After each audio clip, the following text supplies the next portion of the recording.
does the NSA collect any type of data at all on millions or hundreds of millions of Americans? No, sir.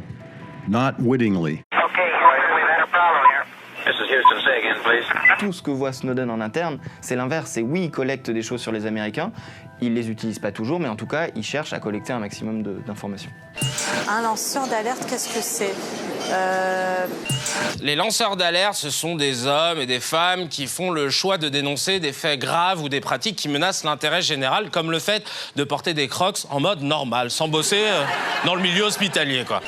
Snowden, Assange, Manning, ces trois célèbres lanceurs d'alerte ont été immortalisés pour leur courage en mai 2015. Pour certains, ces lanceurs d'alerte sont des héros, pour d'autres, notamment aux États-Unis, ce sont des traîtres.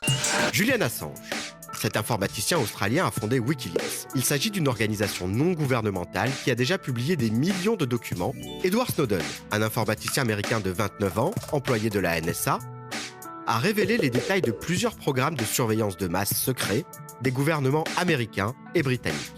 Pourquoi c'est si important, la liberté d'expression ? Car sans liberté d'expression, il n'y a pas de liberté de penser et pas de démocratie. C'est-à-dire que le peuple ne peut pas s'exprimer. Par exemple, dans certains pays, il est interdit d'exprimer toute idée qui n'est pas en accord avec celle des dirigeants. N'est-ce pas Guillaume Casbarian, député d'Eure-et-Loir? On encourage et on dit bravo aux lanceurs d'alerte qui dénoncent des faits criminels et de leur dire qu'il n'y a aucune volonté politique d'une quelconque atténuation ou censure de ces droits-là. Et pour aller au bout du raisonnement, est-ce que vous seriez favorable à l'accueil d'Edward Snowden, par exemple, sur le territoire français? Je ne me prononcerai pas sur cette question-là. C'est dommage. Bon, mais je ne me prononcerai pas sur ce sujet-là. Ils restent discrets, vivent parfois cachés et mettent leur vie en danger pour le bien de l'humanité. Les super-héros? Non. Ils craignent justement... Mais je sais, ils craignent, ça fait longtemps, dans la loi Macron, il y a déjà eu un dispositif comme ça. Ils craignaient déjà, ils craignent toujours. Oh, ils sont chiants, les lanceurs d'alerte, à flipper, là.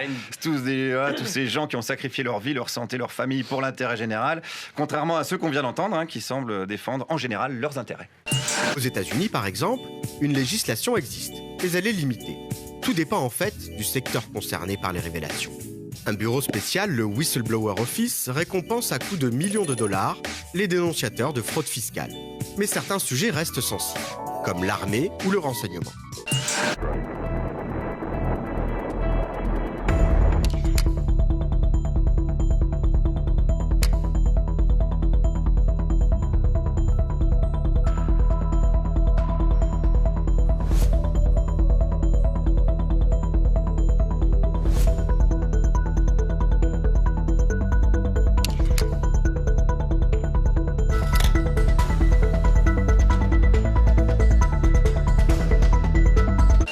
You can't come forward against the world's most powerful intelligence agencies and be completely free from risk because they're such powerful adversaries that no one can meaningfully oppose them. If they want to get you, they'll get you in time. Vous sentez un petit peu frileux sur la thématique? Non, j'ai pas d'opinion forte sur ce sujet précis. Je préfère parler de la loi et du fond. C'est un vrai lanceur d'alerte. C'est un vrai lanceur d'alerte, effectivement. Voilà. C'est bien les lanceurs d'alerte, mais loin. Quand ils sont quand même loin, un mec qui révèle à toute la planète que les Américains nous espionnent avec les mails, c'est quand même un peu dommage. C'est vrai que chaque fois que Clara Dupont-Moreau envoie une photo d'elle nue à Pierre Gattaz, c'est un mec du Nevada qui se paluche dessus en premier. Au niveau européen, une directive sur le secret des affaires vise à faire taire les lanceurs d'alerte. Très critiquée, elle permet aux entreprises d'attaquer les journalistes et leurs sources s'ils révèlent ce qu'elles veulent garder secret. Comme Karim Ben Ali. Il a dénoncé le fait que l'acide d'ArcelorMittal était déversé dans la nature. Regardez cette vidéo qu'il a tournée. Et voilà comment on recycle les déchets à Florence, chez Arcelor. On balance de l'acide à la belle nature, pour nos gosses. Karim Ben Ali a été licencié, il est sans emploi depuis son licenciement et il a postulé à plus de 150 offres de travail. Il est blacklisté en fait parce qu'il a osé dénoncer un géant économique.